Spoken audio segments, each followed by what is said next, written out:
Is it possible to launch not only a product, but an entire business and even a lifestyle? Well, the short answer is yes. And today's guest is the world's leading expert on launches. We talk about what's working in launches today, what's changing, what does everyone need to know about launching. This is simply put one of the most exciting podcasts I have ever done. So let's jump right in. Welcome to the Affiliate Guy podcast. If you want to grow your income, serve your tribe, and enjoy all the benefits of affiliate marketing and having your own affiliates, you're in the right place. Thanks for joining me today. Let's get started. Well, I have got something extra special for you today. This is a bonus podcast episode featuring none other than Jeff Walker, the inventor of the online product launch.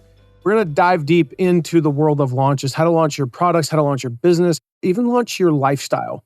And Jeff is someone I've wanted to interview for a long freaking time. Man, I'm excited about this. I mean, he's been a mentor, he's been a friend, he's been a client, he's been a top affiliate for at least 5 launches. I mean, if I think about it, probably more like 8 or 10 launches that I've run over the years. But he's never been on the podcast. And actually, when we talked, I'm recording this just after we talked, he was like, have I really never been on? He couldn't believe it. Like, how has that never happened?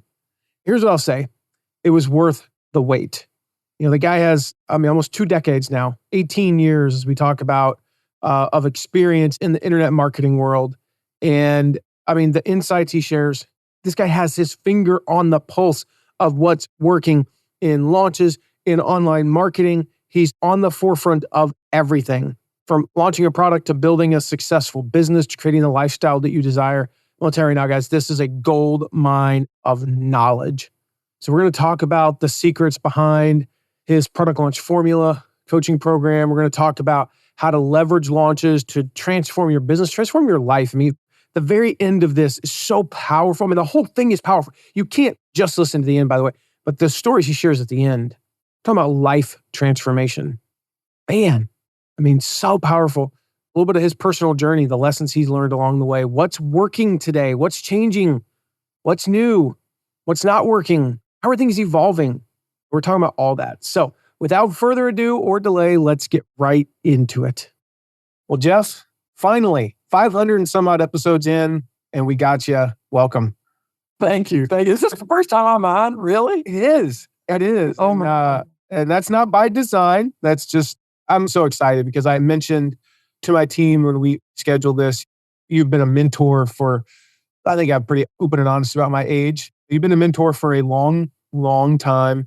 You were the third person that I ever, Corey Rudell, Alex Mandozian, and then Jeff Walker, the third person that I ever bought like an internet marketing product.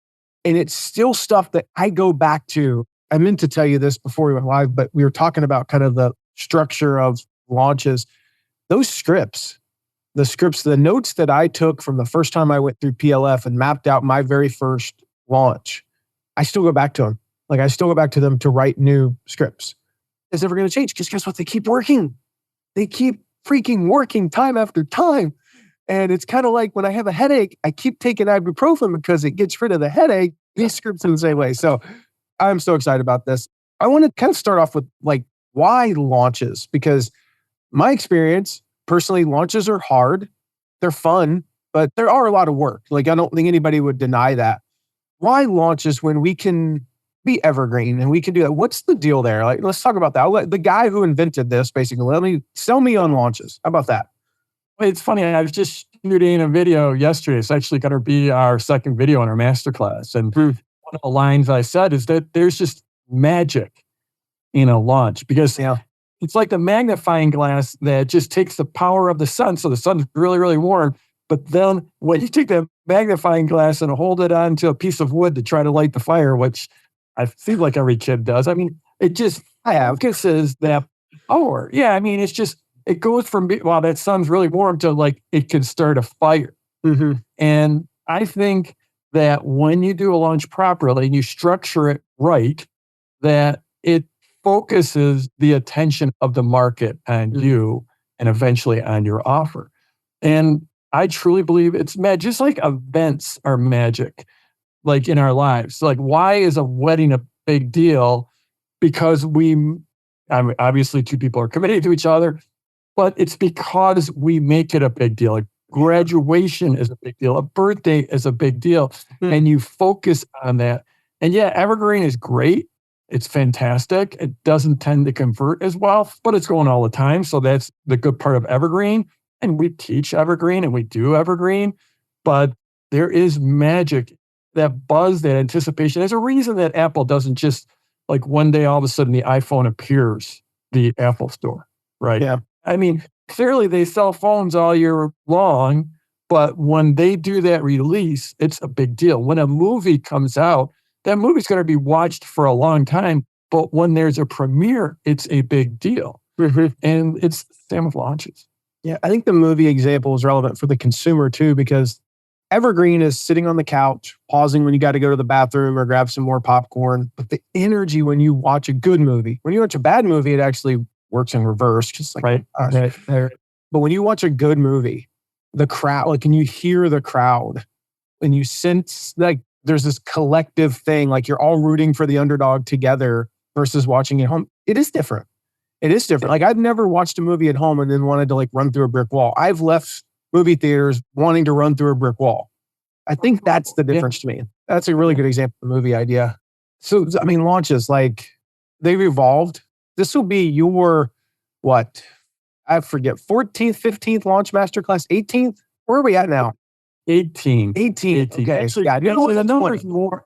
Well, actually, it's 18 years. There were a few years early on, like in 2006 and 7 and 8, we were doing two of them a year. So probably more than 20, but this is the 18th year we've been doing them. All right. So the crazy thing, I don't know if you heard me say this, but I've had over 1 million people go through that, which is just astounding to say. Because, I mean, you know me, Matt, we've hung out. So, I mean, I don't have the biggest ego in the room, usually. But for me to say 1 million people have gone through anything I've done, it's stunning. Yeah. It's ridiculous. It's 10 of Tennessee's football stadiums. Like, I mean, there are states that don't have 1 million people. Do you ever think about that?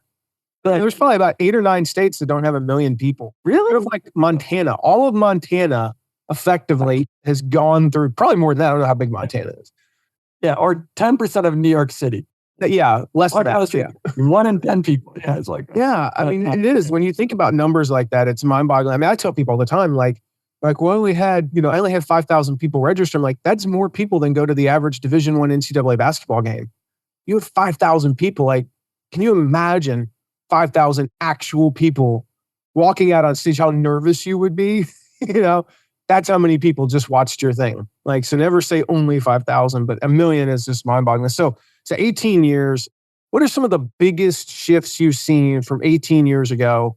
Obviously, we have all kinds of new technologies, all kinds of new platforms. I mean, you launched in 2005, Twitter. I mean, it wasn't even a thing. Facebook, like social media, who talked about that?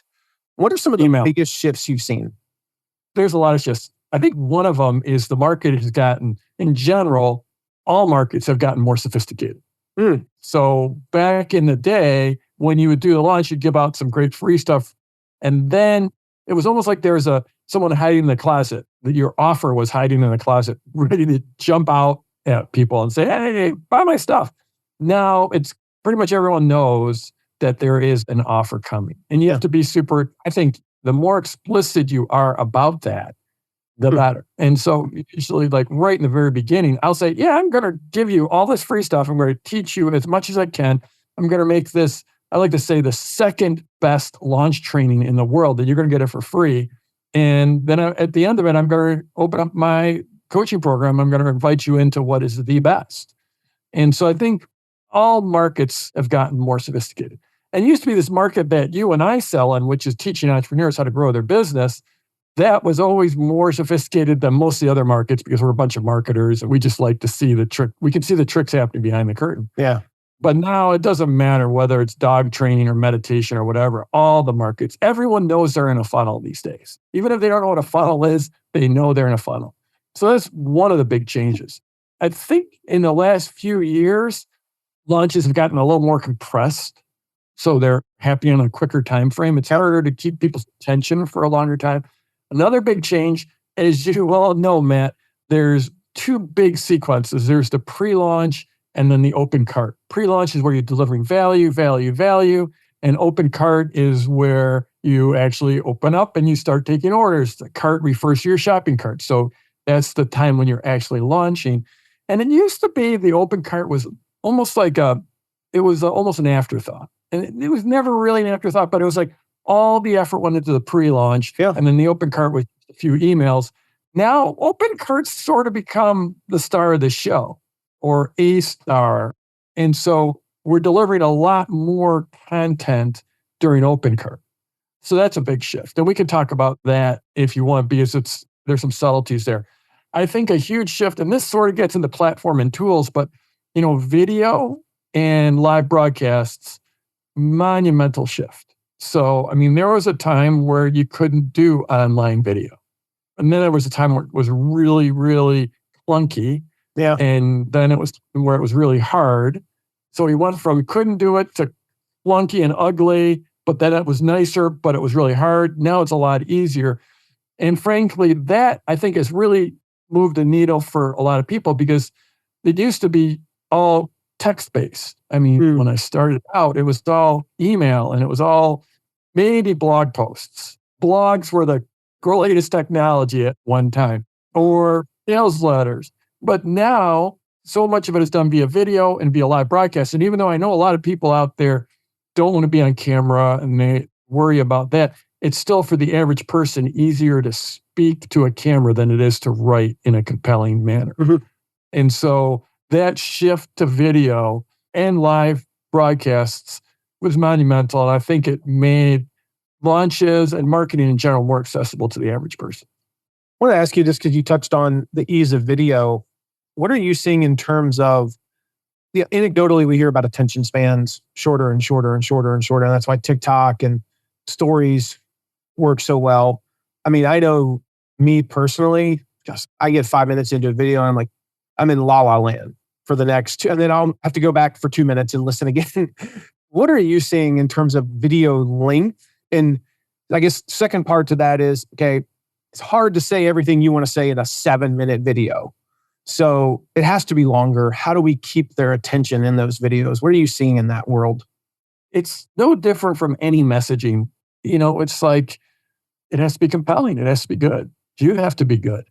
And so people are like, okay, well, anything longer than a tweet's not going to get read. Or something posted on Threads is not going to get, you got 100 and whatever characters. But you know what? Novels still sell pretty well. Better than ever, actually, yeah. Yeah. So it's like, you got to be compelling. And I think video is the same way. There's this couple sayings, or a saying is like, for copyright, and I didn't invent this. I heard this long, long ago, and it's very accurate. And it's like your copy can never be too long. It can only be too boring. Mm-hmm. And when you're considering whether it's boring or not, it's for your target market. So like last night, I was watching a video that was like a 35-minute video about whitewater kayaking, which is something I'm passionate about. And I can watch a 35-minute video on it. There's like 1 in 10,000 people in the world would sit there and watch that video, but because I was very, very interested in it. Or I watched another one on skis, like breaking down how skis work and ski design, because I'm really into skiing. Or like fly fishing, like the most arcane sport literally in the world that I can think of. You can just go so deep. And so I just had someone ping me on Instagram and they're trying to sell me on some package where I could buy a whole bunch of or I could get posted on their page and get a bunch of followers. And I'm like, no, I'm not really interested in that. He's like, why not? I could get you lots of followers. And it's like, well, I don't care about your followers because your followers are not my target market. Yeah. The game for me isn't getting more followers, it's getting more sales. And so when you have the right target market, they will watch a longer video. Now, all that being said, we just recorded videos for our first 2 pieces of pre-launch content for our launch masterclass. And try as I might, I said there was a script. And so I speak about 180 words per minute. And the way I know that is I've measured it. And that's useful because then I look at a script and I can say, okay, how many minutes is this script going to be? So I do a script and it's like 7 minutes. If it's 7 minutes, I'm doing everything I can to get it 6.5 minutes. Like I'm going through that with fine-tuned comb, trying to pull out a word here, a sentence there, a phrase there, insert a contraction here, and saying, can we speed up the video in post maybe a little bit just to get it down to 6 minutes or 15 seconds instead of stuff? So I sweat every minute, but I'm going to tell my complete story. And I think in marketing, you always have to make the complete argument for your sale, the complete argument for whatever you want.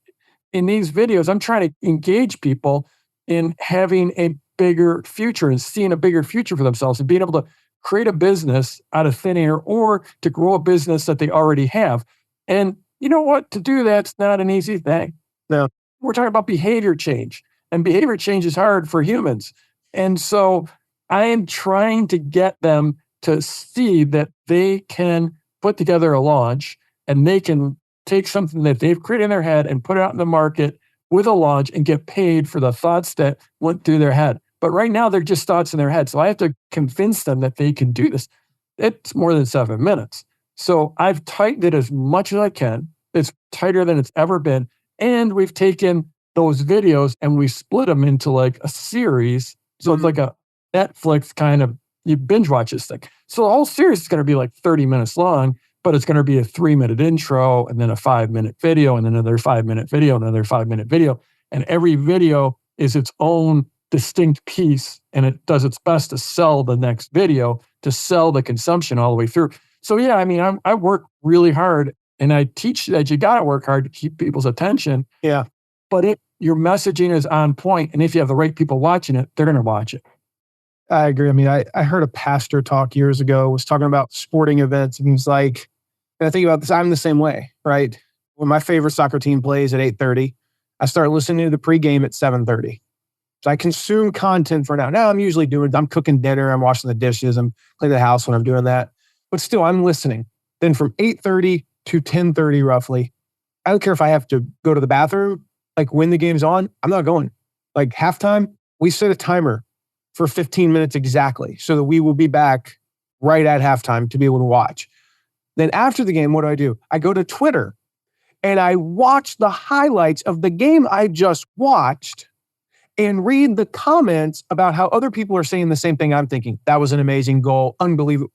That's 4 hours of content consumption right there. So clearly I have the attention span, and we all do, to have the attention span when it's interesting. So for you, that would probably not be soccer. That would be kayaking. And for, you could watch them kayak, then go kayaking yourself, and then read about kayaking. Yeah. Or, I mean, I just watched, a few weeks ago, I watched the finals of Wimbledon and the men's singles. It was 4.5 hours. It was riveting. Couldn't step away. So it's like, if you have the right people watching, now that doesn't, you don't want to be sloppy.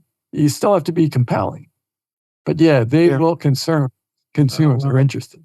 So you said something there I want to dive into. You mentioned, though, that there's kind of the 5-minute videos that you can binge watch, but they're like 5-minute chunks. You are telling them kind of the stopping point so they don't have to guess.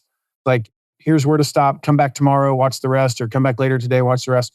Is this something that you're seeing has worked for others? Is this something you're just trying out? Like, I'm just kind of curious where that came from. I mean, it lines up with what we're seeing in the world, but yeah, where are you at with that?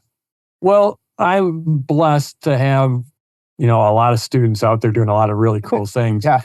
And two really amazing masterminds with, between the two of them, about probably, 60 or 70 people in them. They're operating at a very, very high level. And one of them has been doing what she calls the biz flicks for a while, which is short videos set up for binging.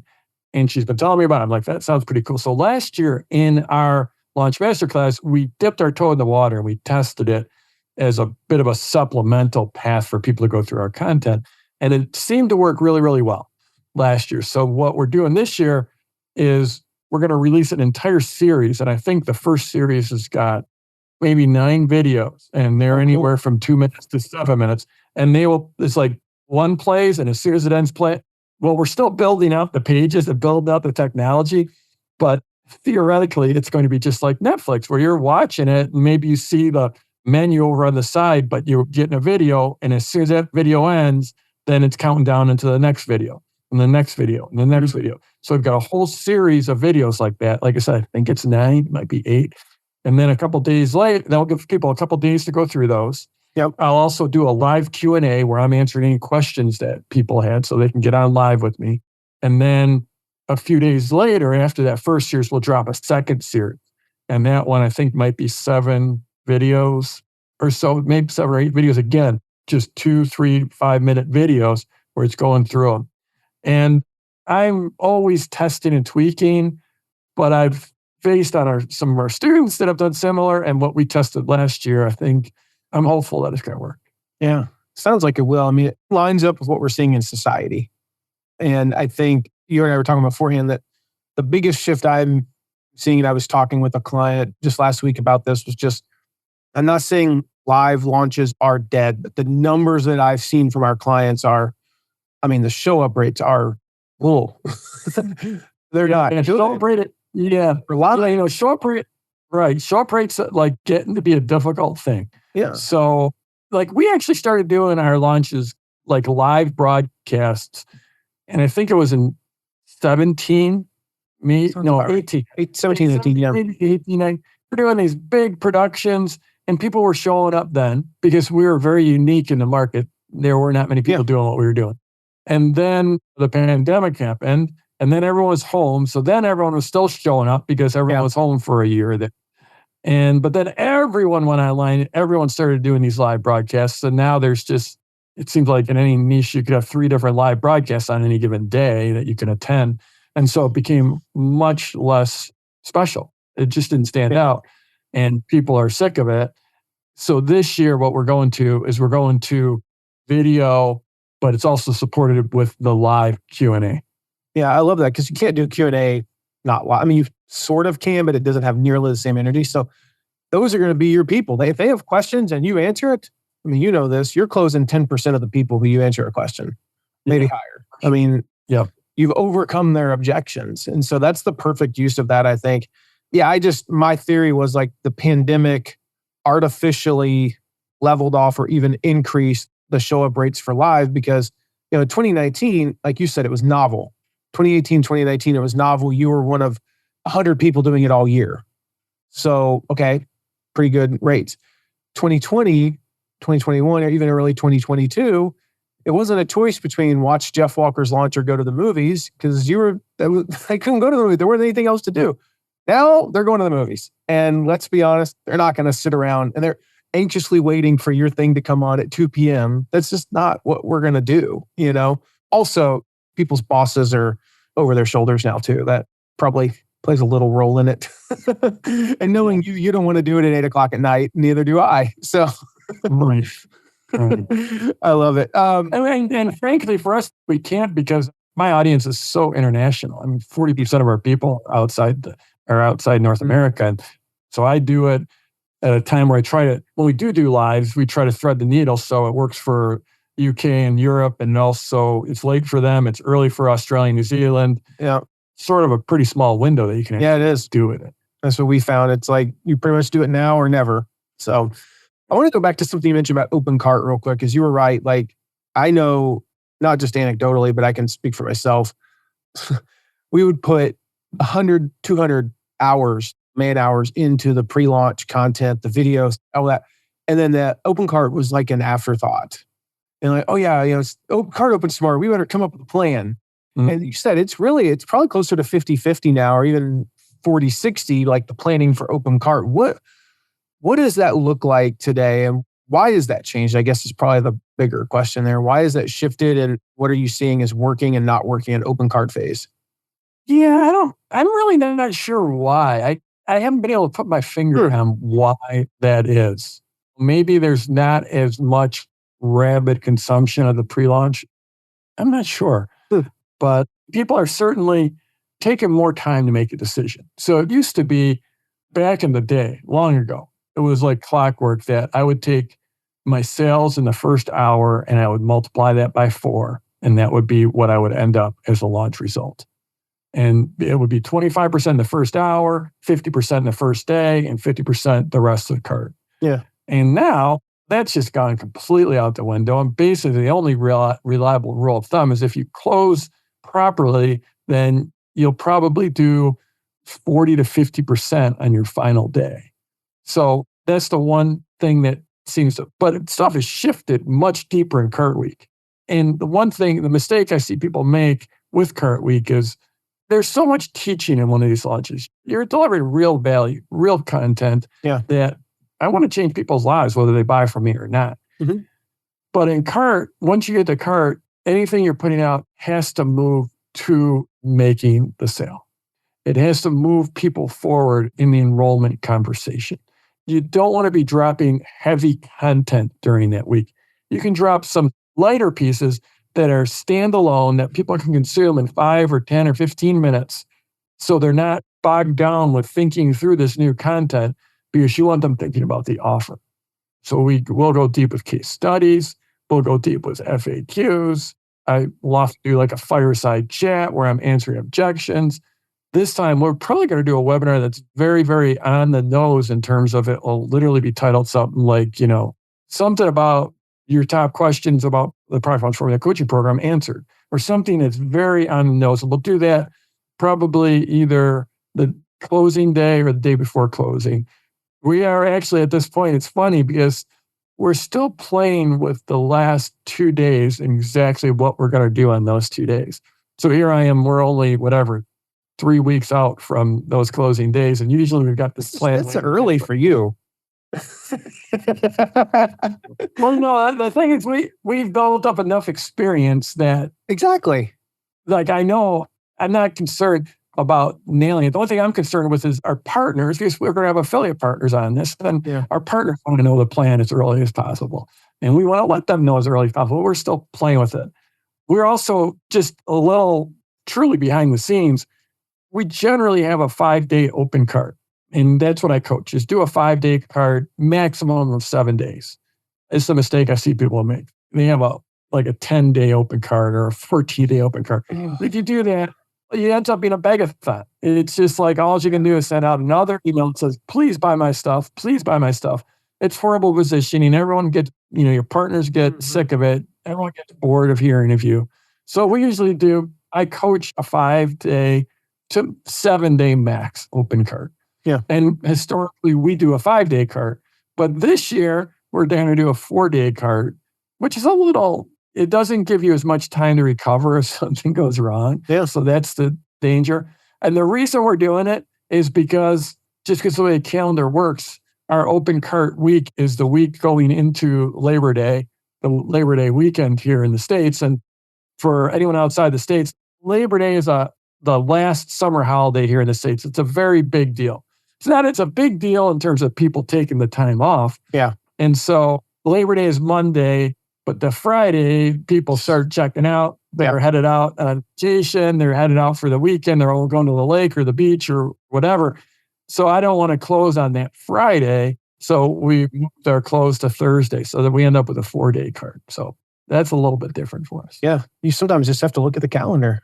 Yeah. I mean, to your point, we've seen that before. We've closed on even the Friday before Memorial Day, we closed one year. And it was because I work from home, just like you. I work from home. We homeschool. I don't know when holidays are. I don't have kids out of school, so I don't remember when is Columbus Day? Sometime in October.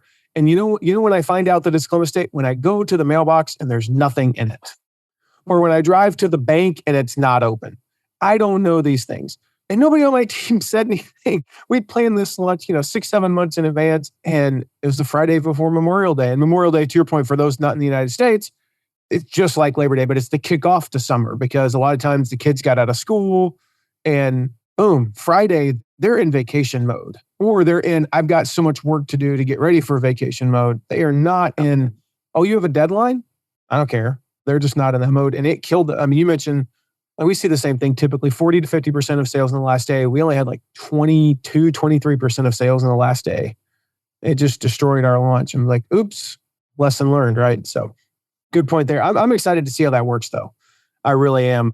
I know you mentioned the stat I have from our clients and just what we're seeing is if you go back to 2015, the average launch was 17.4 days long.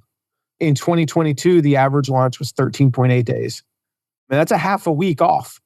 And I personally, as an affiliate, really appreciate that because 17 days was like, is this thing ever going to end? And then the multi-week open cart, Lord help me. Whew, glad we don't have any of that. I think nobody is doing those anymore, thankfully. At least it follows you. So as we wrap up here, I want to ask you two questions, Jeff. The first one, just what's the biggest shift you're seeing in launch world? Notwithstanding the fact that we came out of a pandemic and live doesn't work as well and the attention spans are a little bit shorter and all those things that were kind of, I think they were band-aided over by the pandemic. Again, because what else are we going to do but watch a 3-hour live cast in the middle of a Tuesday afternoon, Notwithstanding that, what's the biggest shift you're seeing in the last year or so? Well, certainly one shift is AI. I mean, I think that's not just a shift for launches and not even for online business or not even just for business, but in general, it's a big deal. And so we're actually going to be speaking to that in this masterclass. And I think AI, there's a lot of different opinions. A lot of people feel a lot of different ways. To me, just trying to be dispassionate about this, it's a great tool. Just like Google is a great tool. I mean, there was a time where people didn't know how to use Google or use it effectively. I think like AI, it's great for a lot of the little tactics and it makes it easier to do a launch. It solves the blank page problem. It can get you started on your offer. It can get you started on your content. It can get you started on your pre-launch content and what an open cart plan could look like. It can get you started on a lot of that if you use it properly, if you have the right prompts. And the thing it can do is strategy.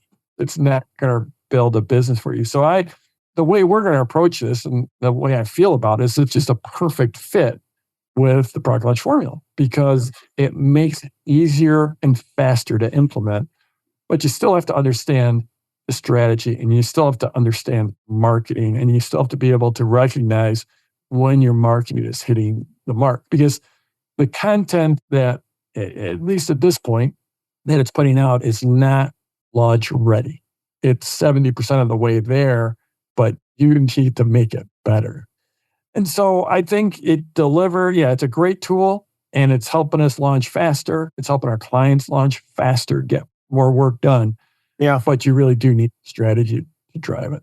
Yeah. That's the thing. The launch masterclass is going to give people the framework.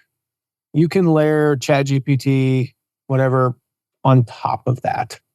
But you've got to know the framework. You've got to know the strategy. If you write an open cart email, well, what does that even mean? If you can't prompt, if you can't condition it to do that, it's not going to, it's just going to say the cart is open. Okay, yeah, great email. Thanks, ChatGPT. So again, guys, I'll just go back to, like we mentioned, this masterclass. We'll put a link in the show notes. We'll put a link below the video if you're watching the video. Click on that, register. You can watch them in 5-minute increments, Jeff says, go watch them. All the 5-minute videos are, guys, is the same stuff that I learned when I had to sit there for an hour or more in a row. It's the same stuff, completely transformed my business. And like he said, this masterclass is the second best training. I'll just say it. I encourage you to get a product launch formula when it's open. We've talked about that. We haven't tried to hide that. Like, oh, there's this secret wizard with an offer back there. But if you go through the masterclass and apply what Jeff teaches, here's the thing. If finances are an issue, don't buy PLF. Like, you'd be the first to don't go into debt to buy PLF, Go through the masterclass. You'll make enough money in the next year that when it's open next year, you'll be like, boom, sign up. And that's actually what I did. I don't know if I ever told you that, Jeff. The very first time I went through the masterclass, I didn't have the money. I was broke.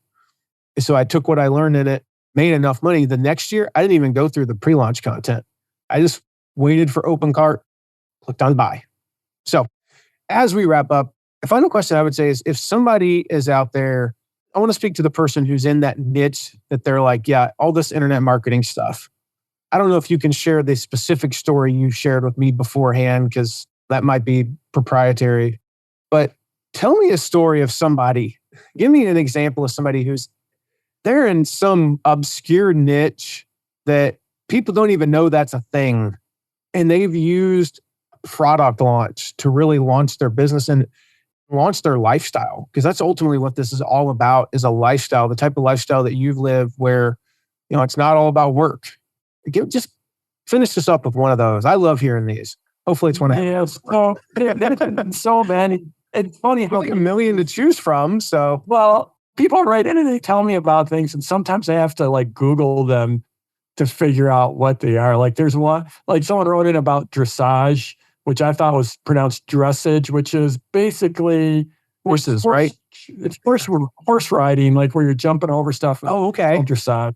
I thought it was the horse. I thought it was decorating horses. I thought that's. Oh, no, it's a crazy. It's one of those super athletic things where you're jumping over all the different things and going through this stuff. And then there's sort of like dog agility, but horses.